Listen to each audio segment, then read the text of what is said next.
दोस्तों, आपने महादेव की काफ़ी रियल स्टोरी सुनी होगी, लेकिन आज मैं आपके लिए एक ऐसी स्टोरी लेकर आई हूँ जो शायद ही आपने कभी सुनी होगी।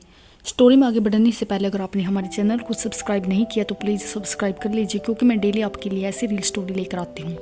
दोस्तों, अगर आप महादेव जी के सच्चे भक्त हैं तो कमेंट में एक बार हर हर महादेव जी जरूर लिख दीजिएगा और स्टोरी को थोड़ा ध्यान से सुनिएगा। दोस्तों, बहुत समय पहले की बात है। कैलाश पर्वत पर महादेव ध्यान में लीन थे। तभी वहां एक साधारण सा लकड़हारा पहुंचा जिसका नाम सोम था। सोम बहुत गरीब था और जीवन की मुश्किलों से हार चुका था। वह महादेव से कोई वरदान मांगने नहीं बल्कि अपना दुख व्यक्त करने आया था। सोम ने रोते हुए कहा, हे भोलेनाथ, दुनिया कहते कि आप कण कण में हैं, पर मुझे तो आप कहीं नहीं दिखते, न मेरे खाली बर्तन में, न मेरी फटी झोपड़ी में। क्या आप केवल अमीर राजाओं और बड़े पंडितों के लिए हैं?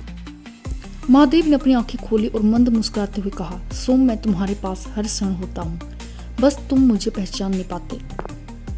दोस्तों, माना जाता है कि महादेव ने सोम को एक मिट्टी का दिया दिया और कहा, इस दिए को लेकर अपने गांव जाओ।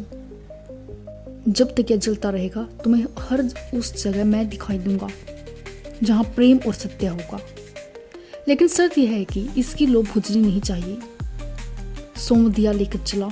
रास्ते में तेज हवाएं चली, बारिश हुई, लेकिन सोम ने अपनी हथेली की ओट देकर दिए को बुझने नहीं दिया। उसे लगा कि शायद गांव पहुंचते ही उसे कोई चमत्कार दिखेगा। दोस्तों, गांव के बाहर एक वृद्ध महिला भूख से तड़फ रही थी। सोम के पास खाने को एक ही रोटी थी। उसने सोचा, अगर मैं रुक गया तो दिया बुझ सकता है, पर उसका मन नहीं माना। उसने रुककर उस महिला को रोटी खिलाई। उस क्षण दिए की लो अचानक बहुत तेज सुनहरी रोशनी में बदल गई और सोम को उस महिला की मुस्कान में महादेव का चेहरा दिखाई दिया। आगे बढ़ा तो देखा कि एक घायल कुत्ता तड़प रहा था। सोम ने अपने अगोछे से उसके घाव बांधे, लेकिन फिर भी